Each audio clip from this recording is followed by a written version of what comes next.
Wanted fugitive pulls a gun on a royal guard. What happens next will leave you speechless.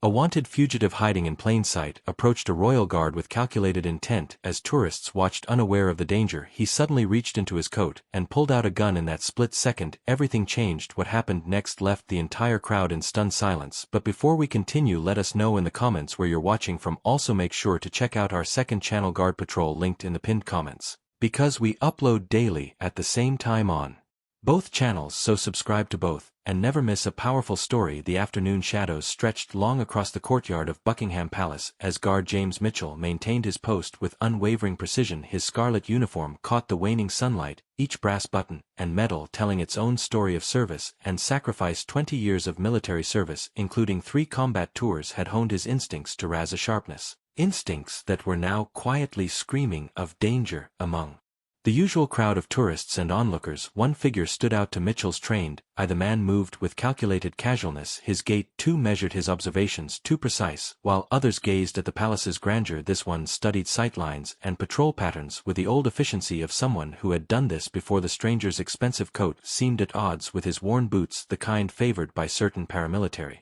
groups Mitchell had encountered during his service. His clean-shaven face and carefully styled hair spoke of someone trying too hard to blend in, but Mitchell had seen that same disguised hatred in far more dangerous places than this tourist-filled courtyard. The man began drifting closer to Mitchell's position, his path seeming random to untrained observers, but following a classic infiltration pattern. Other tourists instinctively created space around him, responding to something in his bearing that set off unconscious alarm bells. A mother pulled her children closer as he passed, her expression uncertain but wary. Quite the spectacle, isn't it? The man finally spoke, his accent carefully neutral, but carrying undertones of something harder, colder. All this ceremony, all this, he gestured at the palace walls, pretense of power. His voice carried just enough for nearby tourists to catch his words, their expressions shifting from curiosity to discomfort. Mitchell maintained his forward gaze, decades of discipline holding firm despite the growing tension in the air. The man's presence radiated a familiar type of danger, not the chaos of common criminals, but the calculated malice of someone with an ideology to prove. You stand here. The man continued, moving to Mitchell's left flank, guarding the symbols of an empire built on lies. His voice dropped lower, meant now for Mitchell alone. But we know the truth, don't we, about the supposed superiority of your civilization? The words carried the weight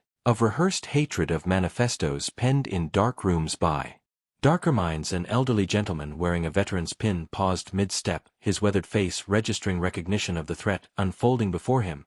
He caught Mitchell's eye for a fraction of a second, one soldier to another, before quietly positioning himself near a young family ready to assist if needed. Your silence is fitting. The man pressed on, his controlled tone carrying threads of growing agitation. Like all your kind hiding behind protocol while the world changes around you. He moved directly into Mitchell's line of sight, close enough that the guard could detect the faint scent of gun oil beneath his expensive cologne. The afternoon light caught Mitchell's campaign medals, each one earned in conflicts where similar ideologies had been met with British steel. The man's eyes flickered to these decorations, his expression hardening with recognition. This was no random tourist, he knew exactly what those medals meant, what kind of soldier stood before him. But today, the man's voice took on an edge of anticipation. Today, we'll see what's beneath all this pageantry, what happens when symbols meet reality. His right hand drifted casually toward his coat pocket, a movement that Mitchell's combat-trained senses registered with crystal clarity. The courtyard had grown quieter, the usual tourist chatter dying away, as more people sensed the building confrontation. The veteran had managed to quietly usher the young family toward the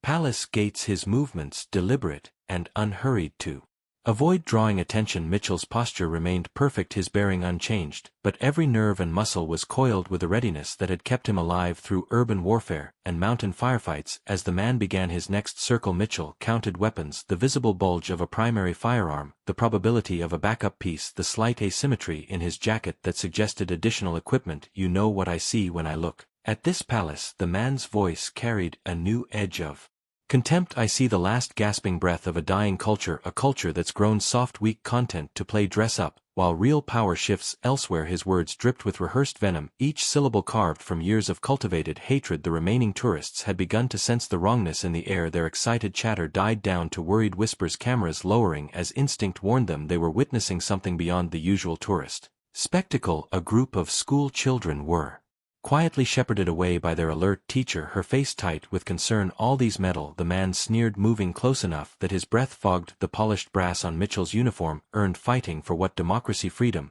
He spat the words like curses, pretty words to mask the decay. But we see the truth. We see how your multicultural paradise is crumbling, how your tolerance has become a weapon against you. The elderly veteran had positioned himself near a palace emergency call button, his aged frame belling the alertness in his stance. He'd seen this type before in newsreels, from the 194 kisses in the manifestos of modern extremists. The hatred might wear new clothes, but its face remained unchanged. Your silence amuses me, the man continued, beginning another calculated circle of Mitchell's position, standing here guarding nothing while your civilization collapses around you. Did you know? His voice dropped to a conspiratorial whisper that we're growing stronger every day in every city, every country. You thought you'd liberated. Our message spreads. Your victory in 45 was temporary. The tide is turning. Mitchell's eyes remained forward, but his combat-trained senses tracked every movement, every subtle shift in the man's stance. The weight distribution in his step suggested military training, not British or American, but something Eastern European. The way he handled himself spoke of more than ideology. This was someone with practical experience, perhaps a history lesson. Is in order. The man's voice rose now, intentionally playing to the remaining onlookers, about how empires fall, about how your precious tolerance, your democracy, your diversity. He practically snarled the words, they're all just weakness dressed up as strength. Today here we'll demonstrate that truth. A young couple quickly walked past, the woman's face pale with recognition of the hatred in his words. Her partner placed himself between her and the scene unfolding before them, hurrying her toward the gates. The man tracked their movement with cold eyes, his contempt evident in every line of his face. Look at them scurrying away. He taunted, your citizens, so easily frightened, Ed, so soft. When the moment comes, and it is coming, they'll fold like paper. But you, he turned back to Mitchell, you stand here bound by rules and tradition while I say these things. Does it burn? Does it stir anything in that sanitized, regulated, politically correct mind of yours? Mitchell's discipline held firm, each word washing over him like rain against stone. He faced this ideology before in the mountains of Bosnia, in the streets of war-torn cities. He'd seen its end result, mass graves and broken societies. The man's words weren't just threats, they were echoes of horrors Mitchell had helped stop before. Still nothing. The man's controlled facade began to crack, frustration bleeding into his voice. Then perhaps it's time for something more memorable, something to show your precious tourists, your multicultural audience, what real conviction looks like. His hand moved toward his coat, purpose replacing pretense in his movements. The elderly veteran's eyes widened in recognition. He'd seen that particular movement before, decades ago on foreign battlefields. His hand moved toward the emergency call button, but he knew help would arrive too late to prevent what was coming. You see, the man continued, his voice dropping to a dangerous whisper that seemed to freeze the very air around them, each word measured and deliberate, like a surgeon selecting his scalpel. Words are important, but actions. His hand emerged from his coat with deliberate slowness, a motion practiced 1,000 times before, each muscle moving with the fluid precision of a predator. Unsheathing its claws, the expensive fabric of his coat parted like stage curtains, revealing the main act. Sunlight caught the blued steel of the weapon, its dark surface drinking in the light like a black hole waiting to devour everything in its path. The metal seemed alive in his hands, its well-worn surface telling silent stories of other moments like this, other targets, other consequences. Actions are what changed the world. He continued, his eyes is reflecting the same cold gleam as the steel in his hands. Actions are what people remember long after the screaming stops. Actions are what write history in blood and brass long after all your precious words about duty and honor have faded to dust. The few remaining tourists froze in a tableau of horror, their holiday photographs forgotten in the face of real danger. A woman stifled a scream, her manicured nails digging crescents into her companion's arm, deep enough to leave marks near them. A child too young to understand the danger, but old enough to sense it, buried his face in his mother's skirt. The veteran's weathered finger found and pressed the emergency button, but his eyes that had seen such weapons in darker places never left the scene unfolding before him. He recognized the distinctive profile immediately. Check made, the chosen tool of certain extremist groups who valued its perfect balance of reliability, accuracy, and ease of concealment. Each detail of the weapon told its own story, the slight modifications to the grip, the custom sights, the worn but perfectly maintained finish. Beautiful, isn't it? The man held the pistol with the intimate familiarity of a lover, its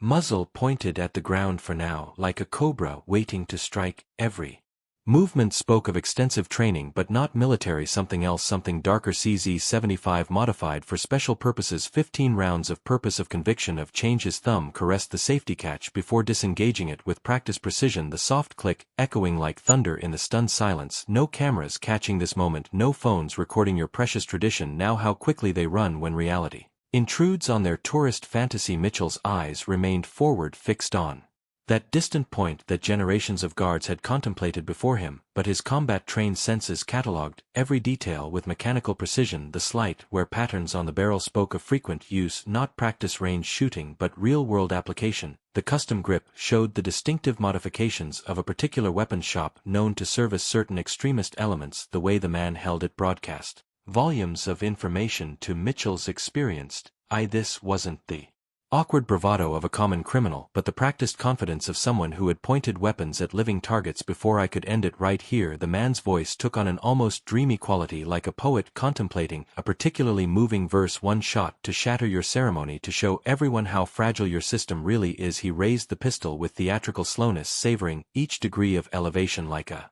conductor drawing out a crescendo. Each movement was calculated for maximum psychological impact, the gun rising in micro-adjustments designed to prolong the terror. But first I want you to do something for me. I want you to admit it's all meaningless. The uniform, the tradition, the discipline, just empty symbols protecting a dying world, symbols that bleed and die just like everything else. The weapon steadied with surgical precision, aimed center mass at Mitchell's chest where his medals caught the afternoon sun. The man's trigger discipline was telling, finger resting alongside rather than on the trigger, following advanced weapons training protocols. His stance spoke of Eastern European military doctrine, but modified with more recent terrorist adaptations. Everything about his weapon handling confirmed Mitchell's initial assessment. This was no common street thug with a stolen weapon, but a trained operative with a mission, and the skills to carry it out. Any last words, guard? Any final defense of your precious system? The man's voice carried genuine curiosity now, as if this were some kind of twisted social experiment, rather than an attempted assassination. His eyes searched Mitchell's face for any crack in the disciplined facade, any hint of fear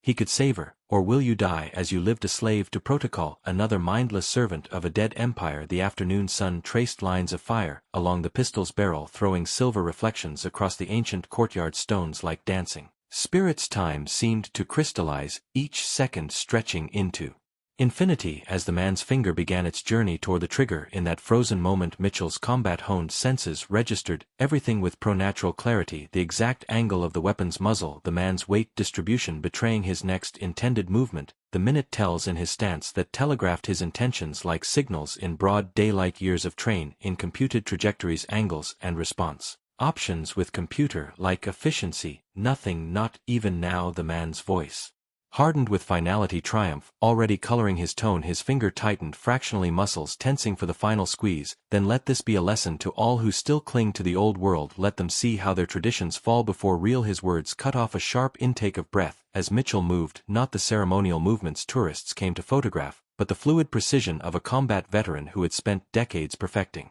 his craft. The transition from ceremonial guard to combat operator happened in less than a heartbeat, a shift that spoke of years spent mastering the delicate balance between pageantry and lethality. Before the man's finger could complete its journey to the trigger, before his brain could even register the guard's motion, Mitchell's hand shot out with snake-like speed in one fluid motion. Mitchell's white-gloved hand clamped around the pistol, his grip honed through thousands of hours of training in rain-soaked ranges and dust-choked combat zones, found the exact pressure points needed. The movement drew from techniques refined in close-quarter combat training with the SAS perfected during counter-terrorism operations that would never make the history books. The weapon seemed to simply vanish from the man's grasp, transferred to Mitchell's control with such smooth precision that several onlookers would later swear they hadn't even seen the movement, just a blur of white glove and suddenly empty hands. Mitchell's fingers moved with the practiced efficiency of a surgeon, each motion deliberate and purposeful, the magazine release depressed under exactly the right pressure, not the fumbling of a range instruct, but the decisive action of someone who had performed this sequence under enemy fire. The magazine dropped free, caught in his left hand before it could hit the ground, the weight telling him instantly that it was indeed fully loaded. The brass tips of the rounds gleamed in the afternoon sun, each one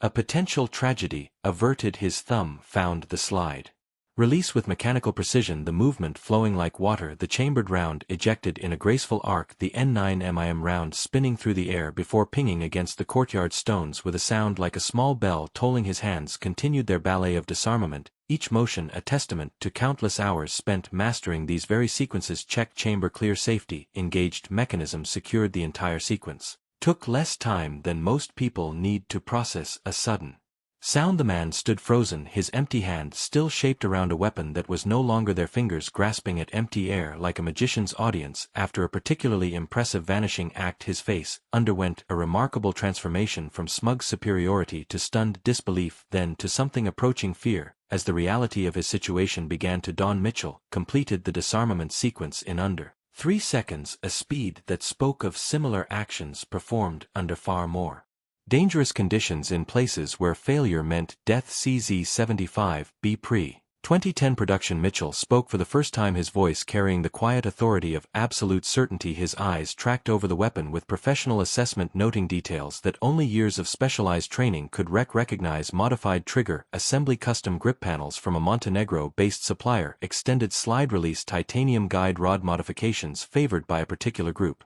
operating out of the Bulens. The serial number has been professionally altered, but the wear pattern on the barrel suggests approximately 2,000 rounds fired, mostly subsonic ammunition based on the carbon fouling pattern. His gloved fingers traced specific points on the weapon as he continued his analysis, each observation a testament to years of intelligence briefings and combat experience. The ammunition is check-made subsonic, favored by certain groups for its reliability with suppressors. The magazine spring has been replaced recently. Serbian manufacturer, if I'm not mistaken, not standard issue. The firing pin shows distinctive marks from a particular gunsmith known to service specific extremist cells. His voice remained professionally detached, as if discussing the weather, rather than dismantling a would-be assassin's weapon of choice. Give it back, the man snarled, his carefully constructed facade crumbling completely. He stretched out his hand, demanding now. Mitchell's response was as swift as it was decisive. Using the pistol's grip as a pivot point, he brought the weapon's rear sight down in a precise arc. The hardened steel met the bridge of the man's nose with surgical accuracy. Cartilage cracked with a sound like stepping on autumn leaves. Blood erupted from the man's nose, staining his expensive coat.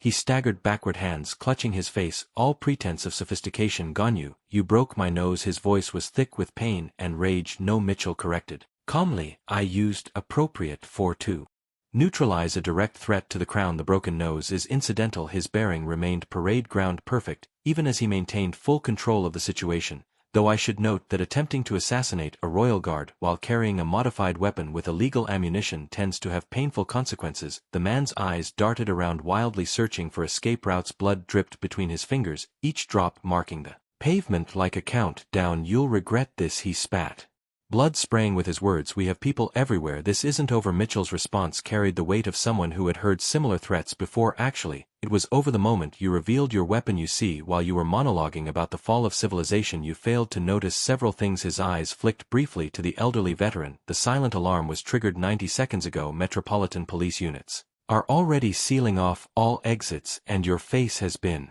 clearly captured by no fewer than 6 security cameras. The man's complexion paled beneath the blood still flowing from his nose. The sound of approaching sirens began to cut through the afternoon air, growing closer. With each passing second, his carefully laid plans were unraveling faster than the blood could drip from his chin. With a hate-filled glare, he turned and ran, shoving past shocked onlookers in his desperation to escape. His expensive shoes skidded on the stones as he fled, leaving a trail of blood droplets that would make pursuit trivially easy for the approaching authorities. Mitchell remained at his post, his bearing returning to ceremonial precision, even as police vehicles screeched to a halt at the palace gates. Armed response units deployed with practiced efficiency, their movements reflecting the countless drills conducted for exactly this type of situation. The elderly veteran approached the responding officers, his military bearing evident as he gave a precise report of events. Other witnesses came forward, their shocked descriptions piecing together a clear picture of what had transpired. Each account emphasized the guard's incredible speed and control, how he had neutralized the threat without ever abandoning his post